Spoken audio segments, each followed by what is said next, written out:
Hello बच्चों, मेरे class में आप सभी का हार्दिक स्वागत है। बच्चों, हम लोग कबीरदास जी के साखी एवं पद को पढ़ रहे हैं। कबीरदास जी के साखी में दिए गए दोहे से संबंधित वीडियो आपको मेरे चैनल पर अपलोड मिल जाएंगे और उन सभी वीडियो का लिंक मैंने डिस्क्रिप्शन बॉक्स में दे दिया है। आप लोगों को कबीरदास जी के 3 पद को पढ़ना है। आज मैं आप लोगों को पद संख्या 2 पढ़ाऊंगी। तो पद संख्या 2 को पढ़ाने से पहले मैं आप लोगों को बता देना चाहती हूँ कि पद संख्या 1 से संबंधित वीडियो मेरे चैनल पर अपलोड हो चुका है। तो वीडियो का लिंक आपको डिस्क्रिप्शन बॉक्स में मिल जाएगा। तो चलिए आरंभ करती हूँ।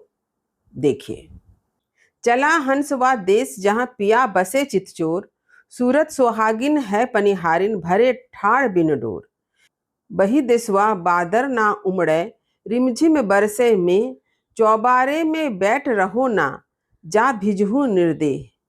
बही देशवा नित्य पूर्णिमा, कभू न होय अंधेर, एक सूरज के कवन बतावे, कोटिन सूरज उंजेर।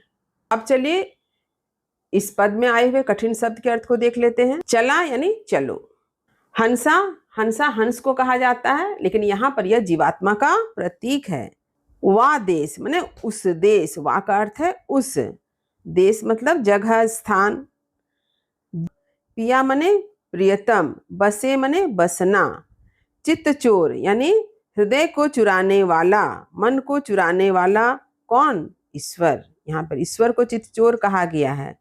सूरत यानी ध्यान, चेतना, यानी जब हमारा मन परमात्मा पर केंद्रित हो, इसे कहा गया सूरत। सोहागिन कहा जाता है सुहागिन स्त्रियां या औरतें। पनिहारिन, पनिहारिन मतलब पानी भरने वाली। ठाड़ मने खड़ा होना। बिन डोर यानी बिना रस्सी के। बही, बही मतलब उस, देशवा मने देश में। बादर, बादर मने बादल। ना उमड़े यानी उमड़ता घुमड़ता नहीं है। बरसे मतलब बरसना। मेह मतलब यहाँ पे मेह का अर्थ होता है बादल। यहाँ पर चौबारा एक शरीर के अर्थ, चौबारे यहाँ प्रतीक है किसका? शरीर का। भिजहू मने भीगना। निर्देह मने बिना शरीर के। नित्य मने हमेशा। पूर्णिमा यानी पूर्णिमा जो हमेशा चांद हम लोग देखते हैं आसमान में, पूर्णिमा की रात। कबहू मने कभी भी। ना होय मने नहीं होता है। अंधेर मने अंधकार। कवन मने कौन। बतावे मने बताना। कोटिन मने करोड़ों। उजेर मतलब उजाला। तो ये है कठिन शब्द के अर्थ। तो अब चलिए मैं पद का प्रसंग बतलाती हूँ। साधक की आत्मा का परमात्मा से मिलन की जो आध्यात्मिक यात्रा है, उसका चित्रण यहाँ पर कबीरदास जी ने किया है। यानी जीवात्मा का परमात्मा से आध्यात्मिक मिलन की जो यात्रा है, उसका वर्णन ही इस पद का प्रसंग है। अब चलिए मैं पंक्ति की व्याख्या करती हूँ। देखिए, प्रथम पंक्ति क्या है? देखिए, चला हंसा व देश जहां पिया बसे चितचोर। यहाँ पर हंस क्या है? जीवात्मा का प्रतीक है और चितचोर परमात्मा का प्रतीक है। तो कबीरदास जी क्या कहते हैं कि हंस को कहा जा रहा है उस देश जाने के लिए जहां पर उसके प्रियतम चितचोर बसते हो। तो प्रतीक रूप में क्या कहा गया है कि कबीरदास जी ने जीवात्मा रूपी हंस को कहते हैं कि उस स्थान की ओर प्रस्थान करें, उस स्थान की ओर आगे बढ़ें जहां पर प्रियतम यानी ईश्वर बसते हैं, परमात्मा बसते हैं। उस स्थान की ओर प्रस्थान करें, इस बात के लिए कबीरदास जी आग्रह करते हैं। कबीरदास जी कहते हैं कि जीवात्मा को अपना भौतिक नश्वर शरीर त्याग कर उस दिव्य स्थान की ओर जाएं जहां पर चित्त को चुराने वाले, आकर्षित करने वाले परमात्मा रहते हैं। हम सभी जानते हैं कि ये जो जीवात्मा है, ये किसका अंश है? परमात्मा का अंश है। यानी जीवात्मा का जन्म किससे हुआ है? परमात्मा से हुआ है। और इस संसार में रहते हुए जीवात्मा का उद्देश्य क्या है? परमात्मा में ही लीन होना, क्योंकि जीवात्मा कभी नष्ट नहीं होती है, शरीर नष्ट होता है। इसलिए तो कहा गया है ईश्वर अंश जीव अविनाशी। चूंकि जीव यानी आत्मा ईश्वर का अंश है, इसलिए इसका विनाश नहीं होता है।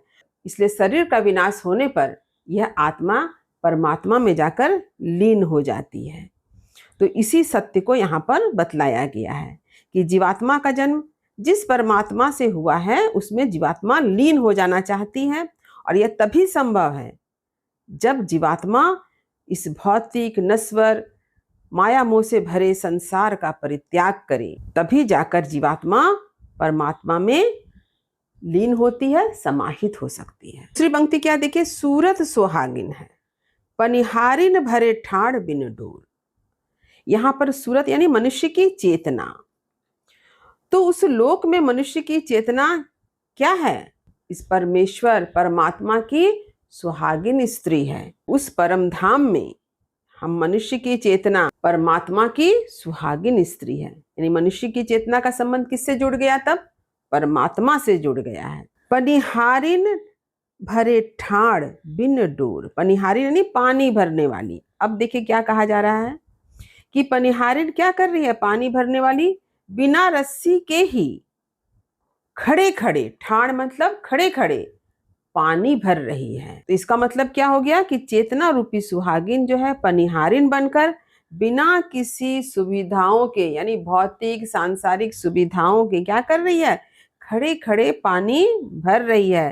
तात्पर्य यह हुआ कि जब जीवात्मा परमात्मा में लीन हो जाती है तो ऐसी स्थिति में सांसारिक साधनों का कोई मोल नहीं रह जाता है और बिना सांसारिक साधन के ही अपने मन को परमात्मा के प्रेम से भर रही है। कौन? जीवात्मा। यहाँ पर पानी भरना यानी प्रेम से मन को भरना है। यानी जब आत्मा का परमात्मा से साक्षात्कार हो जाता है, मेल हो जाता है, तो तब आत्मा बिना किसी सहारे के ही क्या करती है? खुद को परमात्मा के प्रेम से भर देती है और इस प्रकार आत्मा का ये जो भौतिक नश्वर संसार है इससे कोई संबंध नहीं रह जाता है। तीसरी पंक्ति है, बही देशवा बादर ना उमड़े रिमझिम बरसे में। कबीरदास जी कहते हैं कि उस देश में यानी उस परम धाम में, उस स्थान में बादल उमड़ते घुमड़ते नहीं हैं, सिर्फ रिमझिम वर्षा होती है। इसका तात्पर्य क्या है? आसमान में जो बादल इधर उमड़ते घुमड़ते रहते हैं, ये है हमारे मन में उठने वाले विचारों का उमड़ना और घुमड़ना। हमारे मन में उठने वाले द्वंद्व जो इस संसार में रहते हुए हमारे हृदय में हर समय उठते रहते हैं। हम तरह तरह के दुखों में, कष्टों में फंसे रहते हैं और तरह तरह के द्वंद्व में अपने आप को बंधा हुआ पाते हैं। परंतु जब हम परम सत्ता में लीन होते हैं, उस स्थान पर पहुंचते हैं जहां पर परमात्मा का वास है, तो वहां हमें कहीं भी कोई द्वंद्व दिखाई नहीं देता है। वहां पर कहीं बादलों का उमड़ना घुमड़ना नहीं है। ये बादलों का उमड़ना घुमड़ना मनुष्य के मन में उत्पन्न आवेग है। ये सारे आवेग उस स्थान तक पहुंचने पर समाप्त हो जाते हैं जहां पर ईश्वर का वास है। इस संसार में रहते हुए मनुष्य को क्या होती है? तरह तरह की तकलीफों का सामना करना पड़ता है। इसलिए मनुष्य के जीवन में क्या होती है? एक अशांति की हलचल मची होती है। जिस तरह से आसमान में बादल उमड़ते घुमड़ते रहते हैं, विचरण करते रहते हैं, उसी तरह से मनुष्य के मन में भी विचारों का हर समय क्या होता है? द्वंद्व चलता रहता है।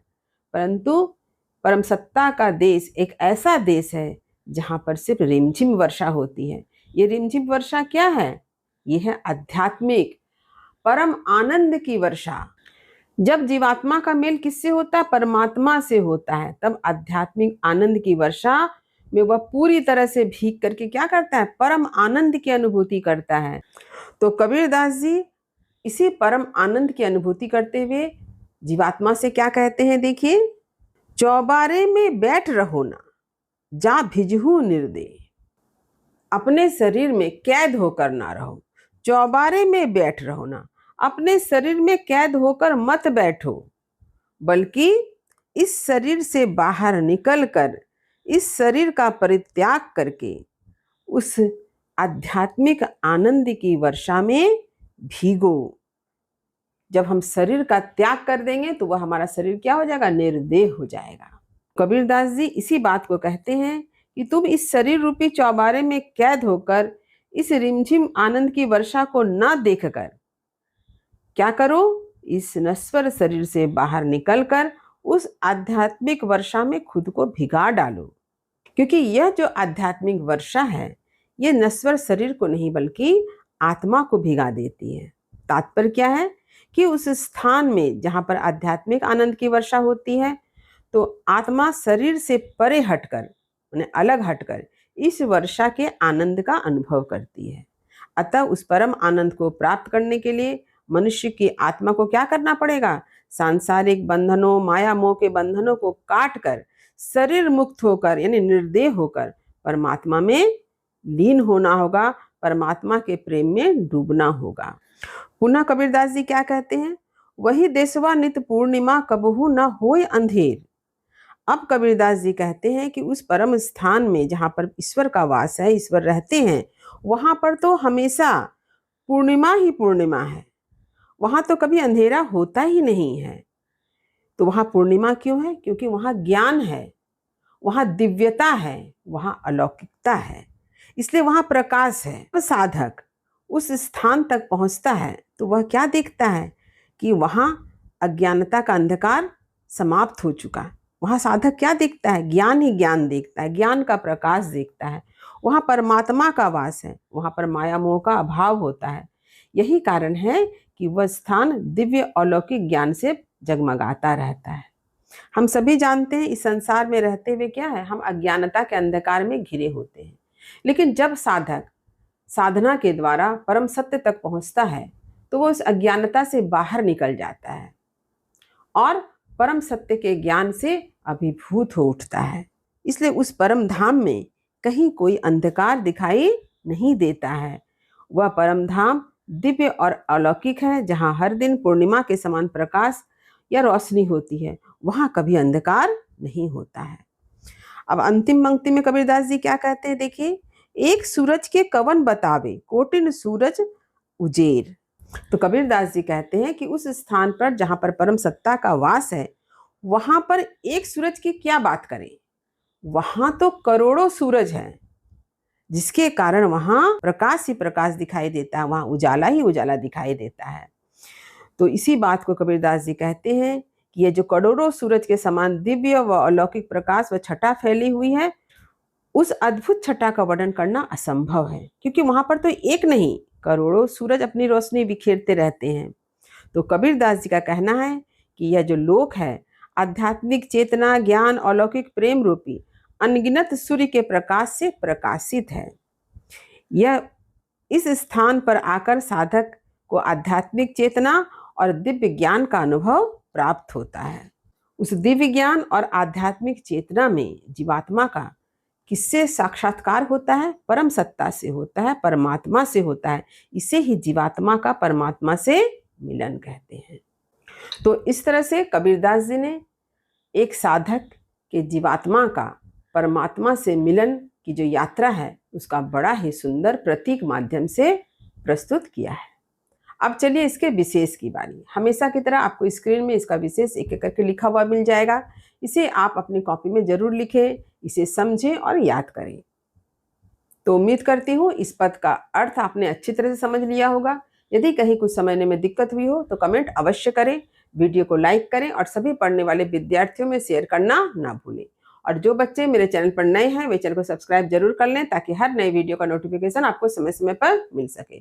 तब तक पढ़ते रहिए, जीवन में आगे बढ़ते रहिए। मेरी शुभकामनाएं आप सभी बच्चों के साथ है। धन्यवाद।